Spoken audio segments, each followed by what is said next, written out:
Hey guys, in this video I'm going to go over a couple tricks for using Rhino's Unroll Surface command. I'm using Rhino 4 here. I think most of you probably have Rhino 5, but most of the commands should be pretty similar in function. You just might have to Google them and see if they moved or something.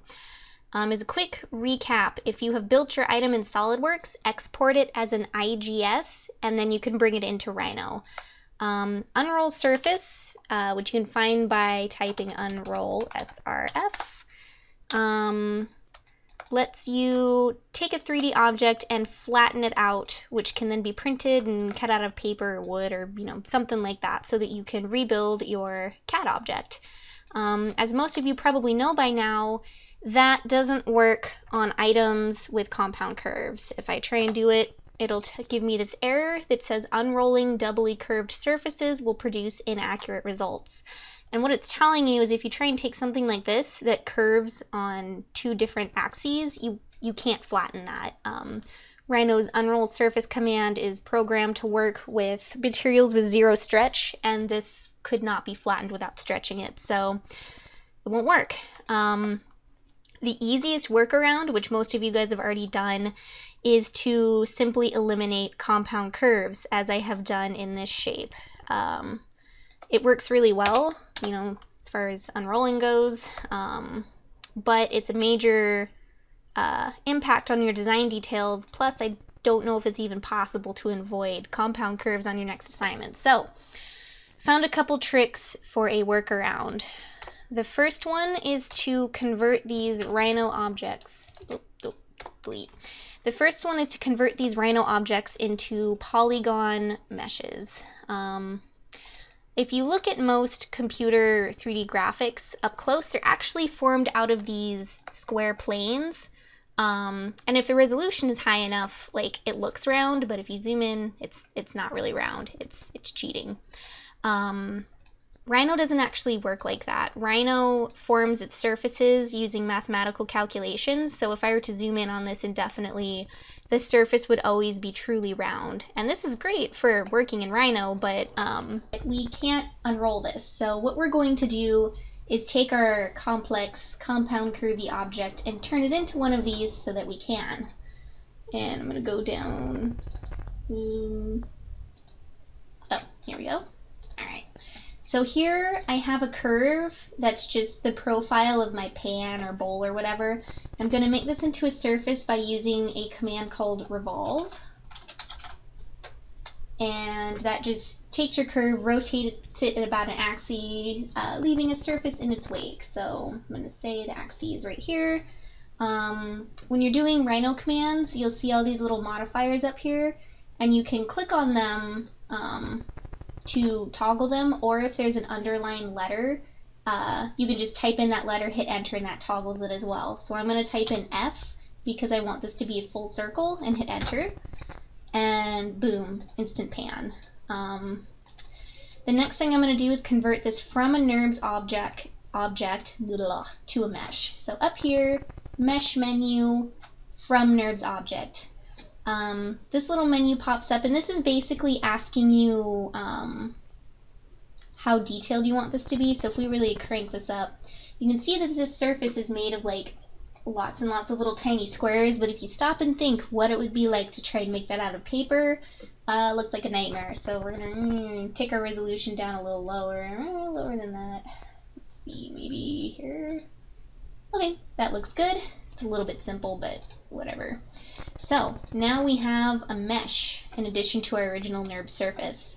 And if we try and unroll this, it won't work because it's a mesh, not a surface. So we have to convert this back into a surface again. And you can do that by typing in mesh to NURB up here. And I don't know where that is in the menus, but you can get to it this way.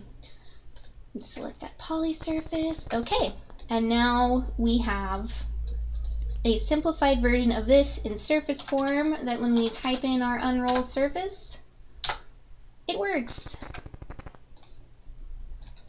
So that's great, but it's a little bit messy in here. When you're doing your simplification into the polygon mesh, you'll notice that there are squares and triangles. The squares are called quads, triangles are called tris. It's generally better to work with quads if you can.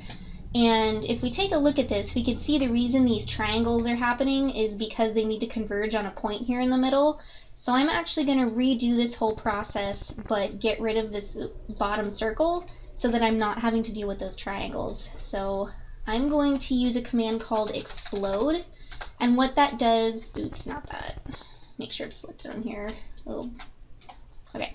I'm going to use explode, and that breaks all of the surfaces apart. And in this case, we have a surface here and a surface here, so it's not that big of a deal. I'm going to copy this. Okay. And just go through that whole thing again. So again, mesh from NURBS object. That looks like a good poly count. Move that mesh over so we can see it better. And just comparing these two, you can see already that I don't have the triangulation that's happening down there. And then I'm going to do mesh to NURB, right back again. Move this over so you can see it. And unroll. Okay. So this is still kind of awkward, but it's certainly less awkward than that. That's pretty terrible. If you want to get this bottom shape back in here, you can use a command called planar surface.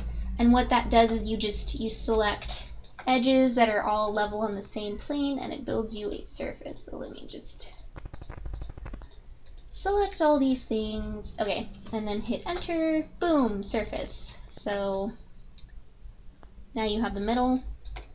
Okay, so that's one way that you can go from a shape like this that's impossible to unroll to something like this that has all of these nice little cut lines and stuff for you guys to follow. As you can see from this process, it can be pretty messy. There isn't great control of the mesh tools. So I have another example here. Okay, so for this example, I have this like R2D2 trash can looking thing over here, and I've converted it into a mesh, and as you can see, the top looks pretty good. Like that probably would give us a pretty good unfold, but this is really messy. There's a lot of triangulation, and if you think about a cylinder, like it's a plane. It should just unfold as a rectangle. And to demonstrate, if I unroll this thing, it looks awful.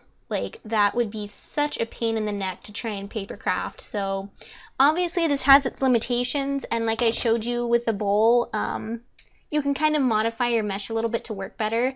And sometimes though exploding it just isn't the most efficient way to do that. If you have something that's very complicated, so it's got a lot of pieces, like you'd have to explode them and then rejoin this and that, and just pain in the neck. So I'm going to show you the split tool. That should hopefully fix that. So I'm just going to copy this thing real quick. Okay. If you're going to split something, you need a plane. So I'm just going to type in plane. But theoretically, you could make this from lofting or sweeping or whatever. It doesn't have to be flat. I'm just going to cut the dome part of this off from the cylinder bottom. So just straight up flat plane will work for me. And then unselect everything. If you use the split command, select the object to split, which is this thing, and then select the cutting object, which is that plane we just made. And it appears that nothing has happened, but if you move this over and move this over, you can see that these are now separate objects.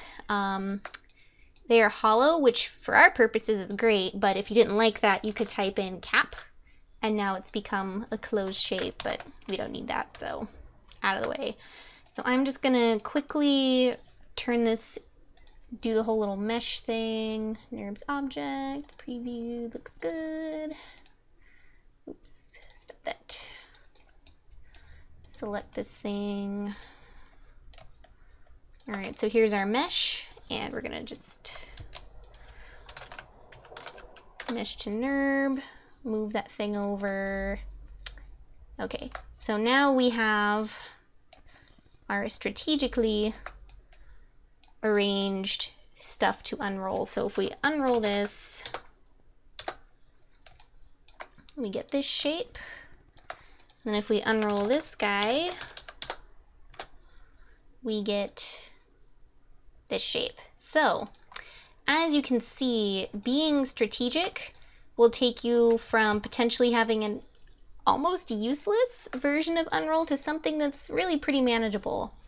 So that's split tool. That's another way you can sort of control the cuts you're making. But Rhino, just like using these commands, they don't give you a lot of control. So I have one more way that you can approach things, and it's basically just building everything manually from the ground up. So to start, again, I have just your basic like bowl curve profile, and I am now going to make the bottom of the bowl. So if we look at our other like simplified mesh things, you'll notice that there are facets around the edge, and this has 16 sides. So I'm just going to recreate that. Back over here, top view. So I need a 16-sided polygon, and to do that I simply type in polygon.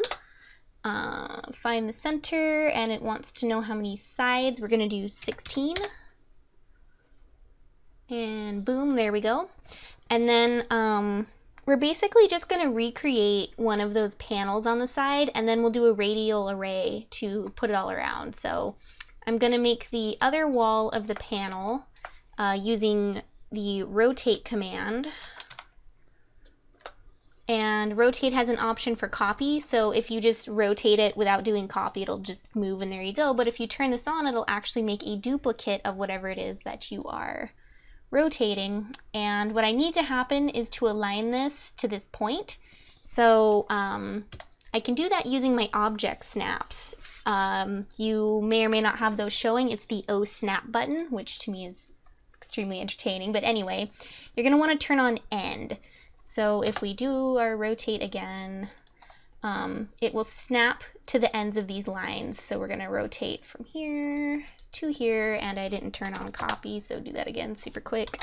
Okay, here to here. All right, so now we have these sidewalls, and leaving this object snap on, just going to use the polyline tool and connect these here.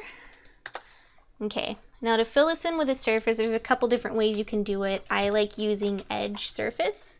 So edge SRF, and then you just pick your borders and make sure you select the right curve, and boom. So now we have one little piece of this that goes around. I'm actually going to flatten this now. So unroll surface.